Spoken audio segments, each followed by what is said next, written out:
नमस्ते प्रणाम। आप सभी का स्वागत है हमारे यूट्यूब चैनल में। मैं एक सोहर गीत सुनाने जा रही हूँ जो कि पुराना है, अच्छा लगेगा आप लोगों को।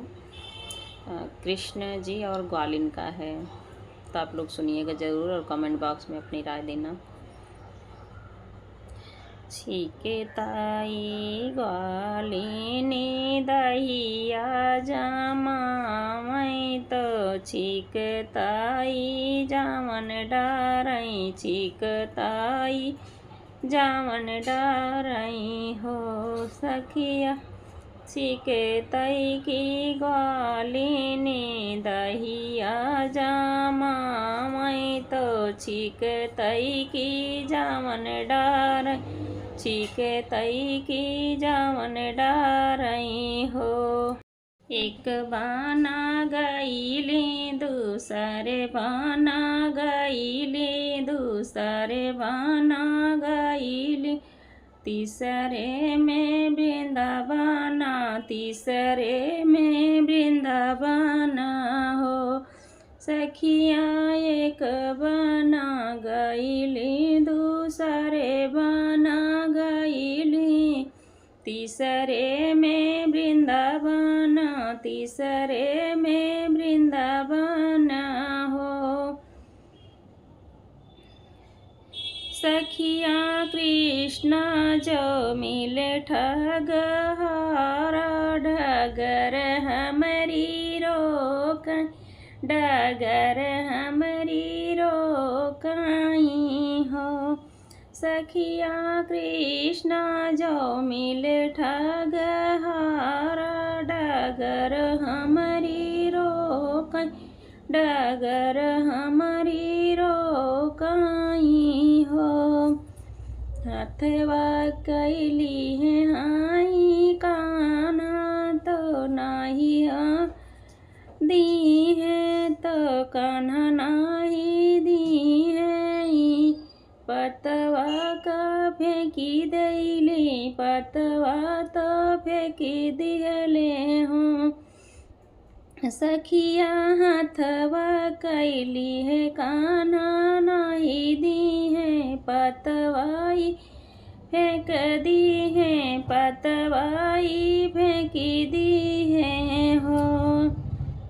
कान्हा मागाई पिया कैसे जरिया तो माई ला जाई गईले लजिया से मार कान्हा मागाई पिया कैसे जरिया तो लजिया ना मारी गाए लजिया ना मारी गाए हो सखिया घरे मोरे लरी कारोवत हुई हैं बछरू बान्हला हुई हैं बछरू बान्हला हुई हैं हो सखिया घरे मोरे लरी कारोवत हुई हैं बछरू बान्हला हुई हैं बछरू नाला हुई हैं हो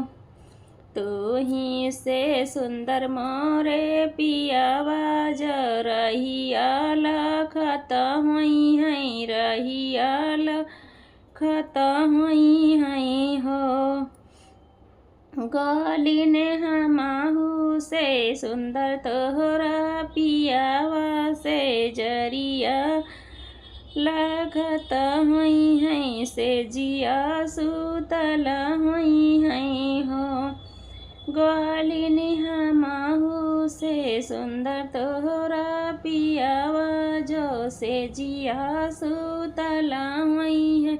से जिया सुतला हुई हैं हो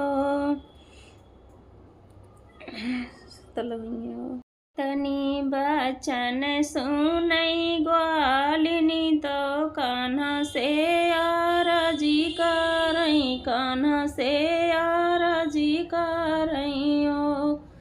इतनी बचन सुनई ग्वालिनी तो कान्हा से आरजी करई कान्हा से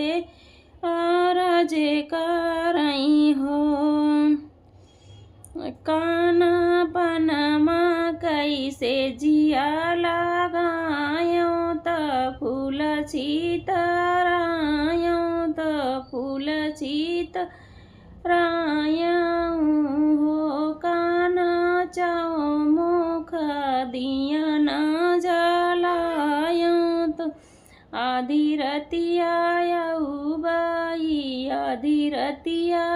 उबाई हो काना चौमुख दिया न जलायो तो आधी रतिया उबाई आधी रतिया उबाई हो पनमा कैसे जिया लगाई दे फूल छितराई दी है फूल छितराई दी है हो गालिनी दी चौमुख दिया न जलाए गालिनी नाही आई गालिनी नाही आईनी हो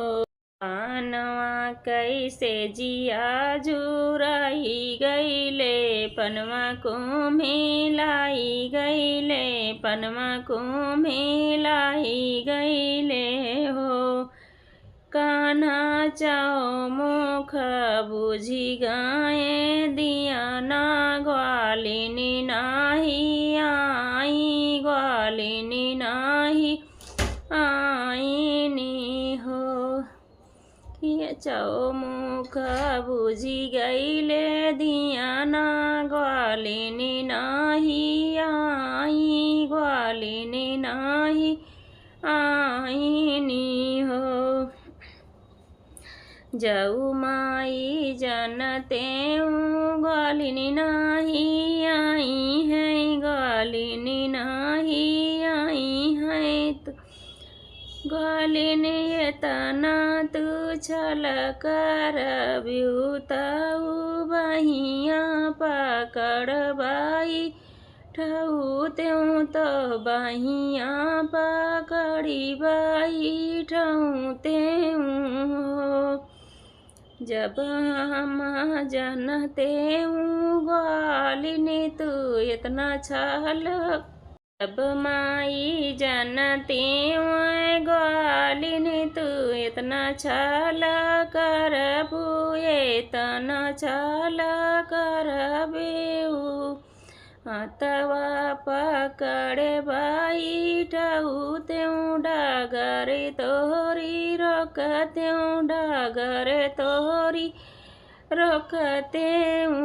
हो। धन्यवाद। आप लोग को जैसा भी लगेगा कमेंट बॉक्स में ज़रूर बताना।